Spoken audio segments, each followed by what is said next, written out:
Koi presents The Monsters of Kampala. A Koi original series written by Joel Gunayaka.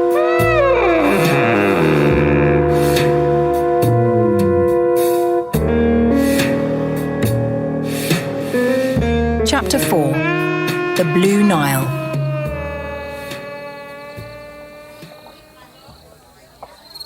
That Friday night, the Blue Nile was alive with smooth jazz, its rich notes weaving through the dimly lit room. The crowd here was a mix of Kampala's elite and underground types, a blend of the city's many faces, all bound by a love for the sultry ambience of the club and privacy. Nyeko entered, his eyes scanning for a familiar face amidst the shadows and low-lit tables. After a long while searching, he spotted her. Amina Rashid sat near the stage, her gaze distant, watching the band with an unreadable expression. She was dressed elegantly, but there was something subdued in her posture, a restlessness that didn't match the glitz and glamour of her surroundings. Nyeko could see why she might be dismayed. Her engagement to Tadeo likely came with strings, both golden and brutal. He approached slowly, weaving through the crowd, careful not to appear too eager. As he neared her table, he paused, pretending to watch the band as if he were just another fan drawn by the music. Then he leaned over, his voice low. "Mind if I join you?" Amina looked up, startled, her eyes narrowing as she sized him up. "Do I know you?" "No," he said, flashing a disarming smile. "But I'm new here. Thought you might appreciate some company." He sat down before she could refuse, a bold move that he knew would catch her attention. She raised an eyebrow but said nothing, her gaze curious but guarded. "You're not a regular," she remarked. "What brings you to the Blue Nile?" "Let's just say I'm looking for something," he replied, careful to keep his tone light. "Maybe someone who's not afraid of a little risk."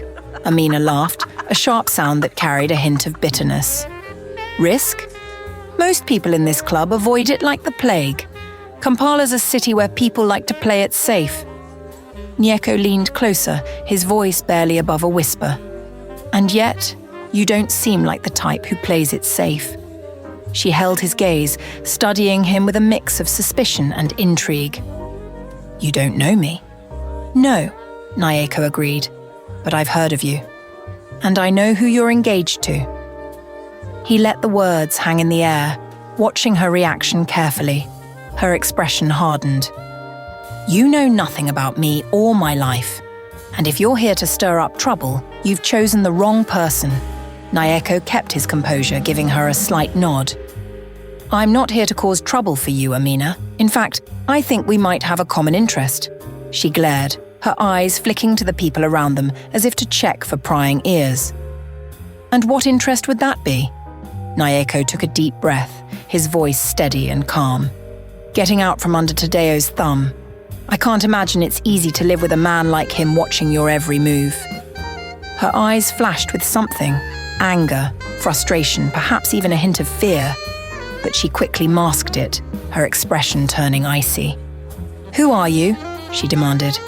"Someone who wants to see Tadeo fall as much as you do," he replied. "You don't have to trust me, but I know things about him, things he would rather keep hidden. And I think you know some things too." Amina's jaw clenched, her gaze hardening. "If you know anything about him, you know he's not the kind of man you cross. He has people in every corner of this city." Nyeko gave a small nod.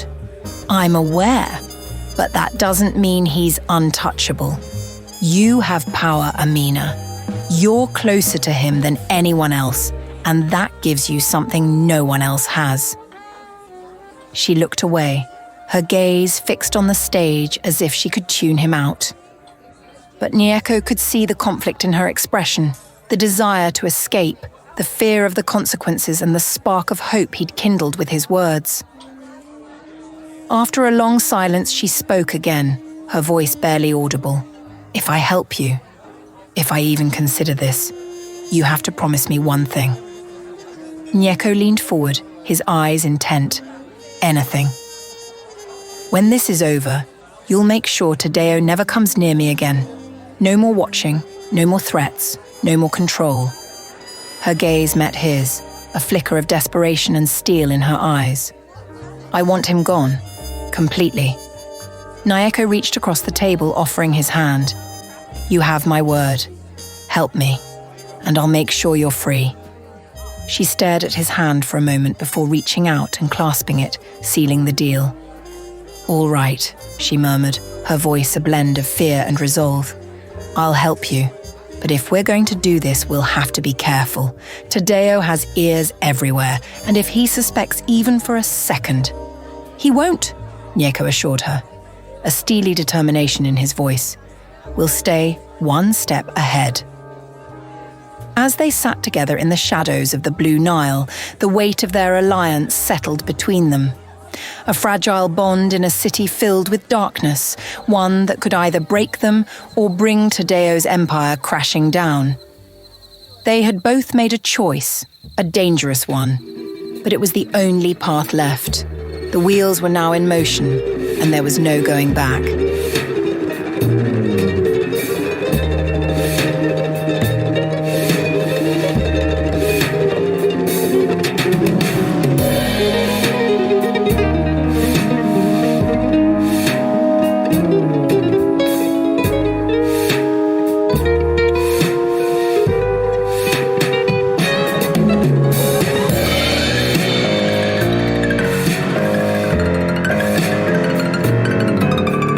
Monsters of Kampala